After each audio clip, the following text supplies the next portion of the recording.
बांकीपुर का सच, प्रशांत किशोर और वीना मानवी के बीच होगी तीसरे चौथे स्थान की टक्कर। असली लड़ाई भाजपा और राजद के बीच ही होगी। रविवार को घोषणा हुई कि जनसुराज के सूत्रधार प्रशांत किशोर बांकीपुर विधानसभा उपचुनाव में स्वयं प्रत्याशी होंगे। इसके बाद तरह तरह की प्रतिक्रियाएं सामने आने लगी। अब बारी जमीनी आकलन और हकीकत की है। सबसे पहले तो जान लीजिए कि बिहार जातियों के खांचे में बटा हुआ एक राज्य है। बिना जाति के यहाँ पर कोई भी चुनाव नहीं होता। सबसे पहले तो ये समझ लेना चाहिए कि प्रशांत किशोर जिस ब्राह्मण समाज से आते हैं, क्या वो प्रशांत किशोर के समर्थन में है? क्या ब्राह्मण समाज प्रशांत किशोर को वोट करेगा? जिसकी अपनी जाति ही वोट नहीं करेगी, वो बाकियों का वोट कैसे दे सकता है? ये सबको पता है कि बिहार ही नहीं बल्कि पूरे भारत में ब्राह्मण समाज ईमानदारी और वफादारी के साथ भारतीय जनता पार्टी को समर्थन करता है। राष्ट्रीय स्वयंसेवक संघ की विचारधारा ब्राह्मणों के हृदय में बसती है। एक छोटे से विधानसभा उपचुनाव के लिए विद्वान और बुद्धिजीवी ब्राह्मण समाज भाजपा और संघ को नहीं छोड़ सकता।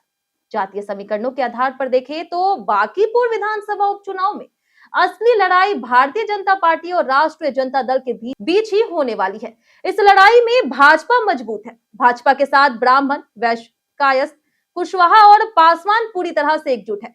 उधर आरजेडी के साथ यादव, मुस्लिम, मल्ला मतदाता अंत तक एकजुट हो जाएंगे। इसके अलावा आरजेडी जिस जाति के उम्मीदवार को टिकट देगी उसके वोट भी आरजेडी को मिल सकते हैं। अब ऐसे में सवाल उठता है कि प्रशांत किशोर को वोट देगा कौन? कोई भी अपना वोट बर्बाद नहीं करना चाहता। वैसे भी इस देश में अब दो तरह के ही वोटर बच गए हैं, एक जो भाजपा के साथ है और दूसरे वो जो भाजपा के खिलाफ है। बीच का कोई रास्ता अब नहीं है। प्रशांत किशोर का अभियान जमीन से ज्यादा सोशल मीडिया पर चल रहा, जबकि भाजपा, आरएसएस, बजरंग दल, विश्व हिंदू परिषद के सदस्य गली गली में सालों भर काम करते हैं। उधर आरजेडी का अपना जनाधार है जो लालू प्रसाद यादव की विचारधारा को ही सर्वोपरि मानता है। सोशल मीडिया पर भी प्रशांत किशोर का समर्थन वही कर रहा जिसका बांकीपुर से दूर दूर तक कोई लेना देना नहीं।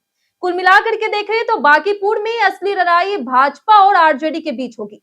जनसुराज के प्रशांत किशोर और तेज प्रताप यादव की पार्टी जनशक्ति जनता दल की उम्मीदवार वीना मानवी के बीच तीसरे और चौथे नंबर की लड़ाई होने की संभावना है। प्रशांत किशोर के समर्थन में अभी तक बांकीपुर की जनता नहीं आई है।